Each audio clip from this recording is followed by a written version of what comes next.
right, everybody, here we go. EG iNcontroL is going to be spawning here as the red Protoss in the 3 o'clock position. Over here in the 9 o'clock position, we have Strelok from Team FXO spawning as the Aquamarine Terran. The Aquamarine, indeed. Such a nice color. Strelok, such a good player. This guy was a beast back in Brood War. He did get back into Starcraft 2, but wasn't showing the best results, but it looks like he was just not practicing as much, and now he's gotten back into it. If I remember correctly, I saw a news post from him talking about how he's going to start practicing 7 hours a day. He's very committed right now, so I'm very excited to see how his playstyle has improved here. Meanwhile, his opponent, iNcontroL, a player a lot of people are going to be familiar with, of course, did cast with you on Season 1 of NASL. But he's, I feel, a really a decision-based player. He really just, he thinks about everything he does, and he tries to outplay his opponent in that way.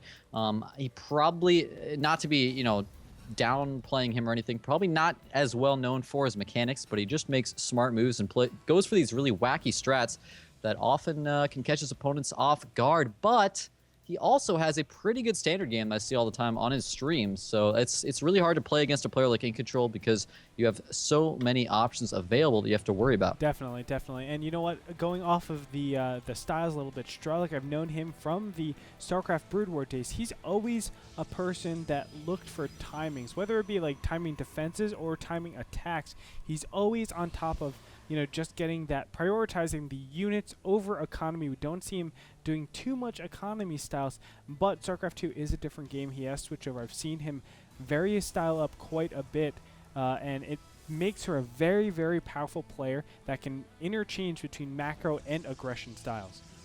Wow, and look at this. Interestingly enough, Strelok, forgoing that first Marine to actually get up the fastest tech lab possible there, did drop down the gas pretty early, so he could have those 25 gas ready as soon as possible. Now, what that means is that without the Marine, he's unable to deny the scouting for iNcontroL. So iNcontroL does see this with the probe. He sees, okay, wait a minute, tech lab first barracks, and I don't see a second barracks started just yet, so it's most likely going to be something like a 1-Rax Reaper or Marauder expansion. In this case, of course, Marauders. And interestingly, he does steal the second gas. So iNcontroL, very well known for doing this. He does it all the time. Really likes to just limit the options available to his opponent and prevent them from going up to any higher tech place. I think the biggest thing is that 1-1-1. He wants to make sure that 1-1 isn't applicable at all. It's such a strong build on any map, really. And you know what? It's just like it makes for, I think, kind of lousy games to an extent. Sometimes it's really, really epic.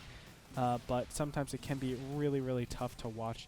Nevertheless, he's just going to kill that Strelok with those 2 Marauders, bring that down, and meanwhile, he's actually taken his opponent's refinery. Indeed he has. So, you know, gas steal on both sides. It is a little bit more annoying for the Protoss player as Strelok, I feel like he would probably just be going for this this quick expansion. Has the command center on the way, so probably didn't even care about that second gas as much. Although iNcontroL was able to get some nice scouting information from it. He did see those 2 Marauders, so he knew it wasn't a Reaper expand, knew he wouldn't have to leave a Stalker at home to defend. But the second gas for iNcontroL is going to be much more damaging.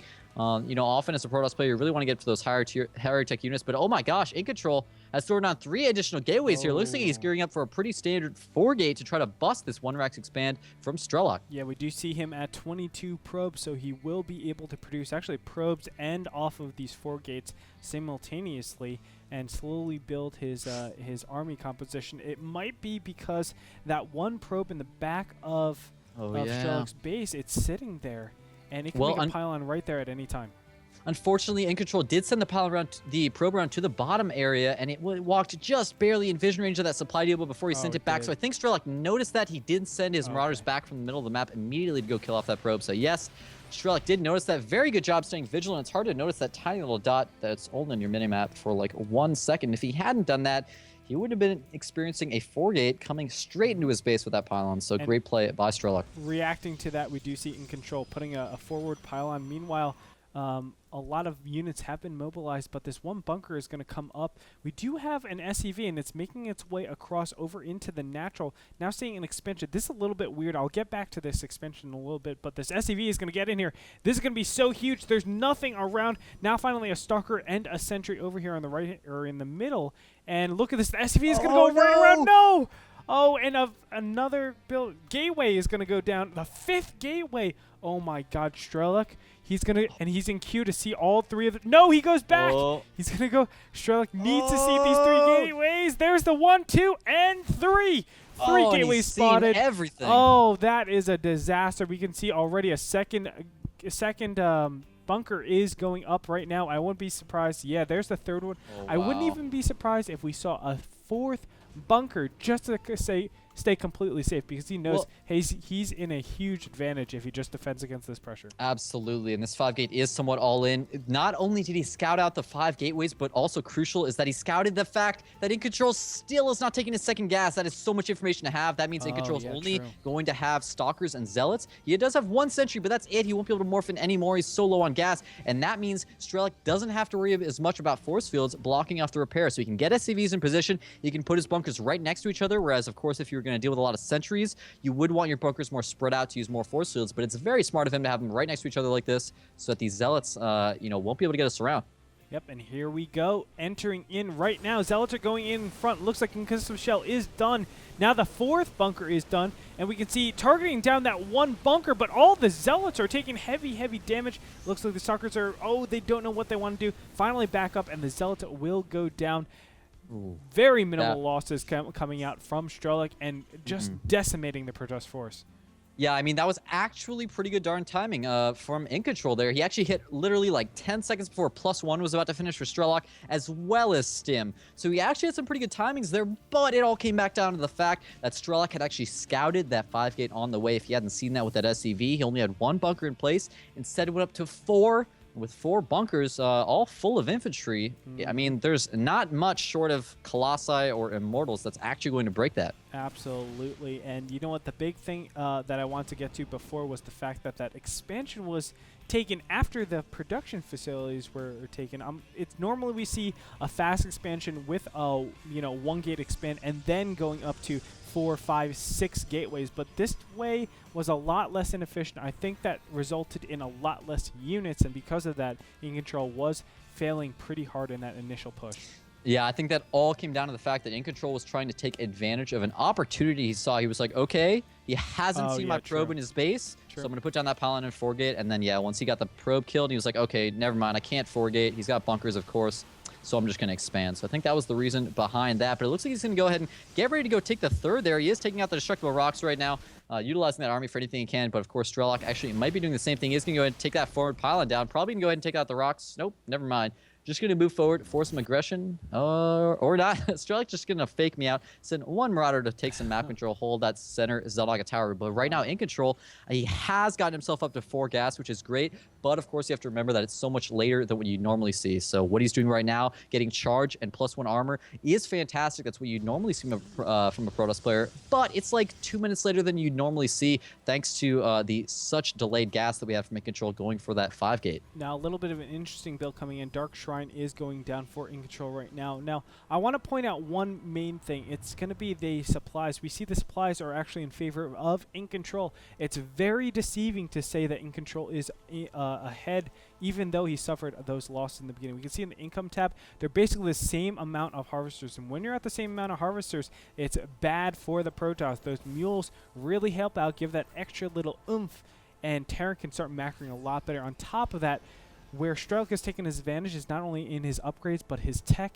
and his economy. We see a 3rd command center coming out right now, and he's going to be looking to take that gold expansion right next to him. Absolutely. He does have 1-1 already done as well. So like you said, with those upgrades, he has the advantage there as well. And of course, PvT, the upgrades matter so very much. Those Marines are attacking very quickly. So their attack upgrades are going to make a huge difference. The armor upgrades, of course, for Protoss going to make a huge difference as well. So iNcontroL is continuing to get +2 armor right now, and he's starting to get that robotics facility and a 2nd forge.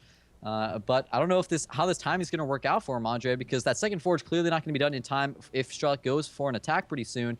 And he does actually have a Ghost Academy finishing right now. So he will have Ghost Tech out pretty soon, and it seems like the strategy iNcontroL is utilizing right now is going to be relying pretty darn heavily upon sentries and DTs, both of which get pretty hard countered by Ghost. But the DTs in the top, oh my god, it looks like Strelok actually spotted them moving by. He saw that blur but didn't have the energy available to scan, so he's going to go ahead and move his army over to defend that 3rd and is going to set up that turret. So unfortunately, iNcontroL showing those DTs And now Strelok is going to be completely defended. You know, it's crazy. It was just a small, tiny little blur on the you know, it wasn't even on the mini-map, right? It was just on the map, and all of a sudden Strelok instantaneously calls that, sees what's going on, puts up the turrets, and he's going to be absolutely fine there. That one Dark Templar goes. 2 Dark Templars taking out the Disruptive Rocks on the top. I like this, just opening up the options. But for now, iNcontroL is going to have to stay very, very passive. I don't think he has the capabilities of really pressing on any aggression to his opponent. We can see a Warp Prism in the top middle. Look at that. Holy crap, 4 DTs coming up there. Oh, man. Yeah, I like this play. Utilizing this Warp Prism is a great idea. He needs to do something to get back into this game. Definitely, but I feel like the fact that he sent the DTs over towards the third and has the Warp Prism up there as well seems like a bit redundant. Perhaps if he had sent the Warp Prism down on the bottom of the map, where we see a medevac actually going for a drop, if he had sent it down there and gone for a drop in the main, where Strelok actually doesn't have any turrets set up, I feel like it would have been a much better use of that Warp Prism as opposed to sending it into the natural or third, where you know, it doesn't get him much of an advantage to have them in the Warp Prism when you could have just walked them in there in the first place. But hold that thought, it looks like Strelok is going to come forward for a huge attack right now. He does have 2 ghosts with enough energy to EMP, so it's going to be very scary for iNcontroL to deal with. Oh my god, his entire army is in one clump. Oh no, he's going to get the whole army EMP'd, and the EMP goes off. Every sentry getting EMP'd, including every Zealot and Stalker. That was terrible for iNcontroL. Force shields are going to go up, but it's not going to be enough. All the units are going to be swinging around. Meanwhile, there are Dark Templars in the gold expansion, but it looks like all of Strelok's units are bearing down on the natural. It's too much. There are no units. GG comes out from iNcontroL, and Strelok's going to take game number 1.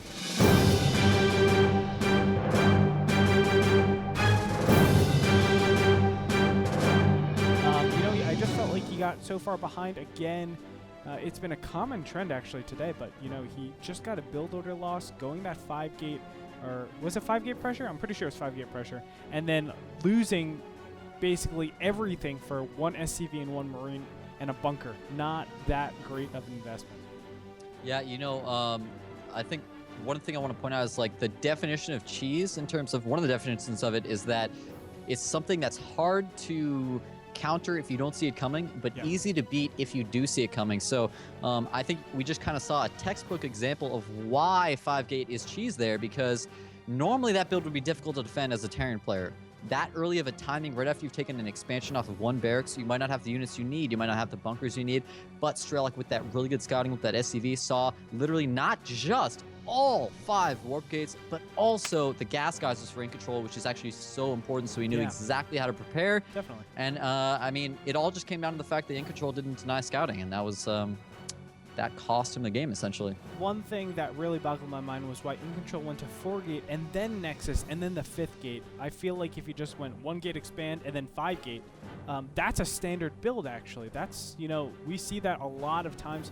Maybe not 5-gate, maybe 3 or 4-gate, but still you can go up to 3, 4, or even 6-gate. You're robust against everything, and you have this really, really efficient build where you get all your economy in the beginning and then all of your production and then all of your units. It just has a nice flow to it and maximizes everything. But clearly we saw like 4-gate, no units, and then my Nexus, and then probes, and then I got my units. It's just kind of a weird order to have.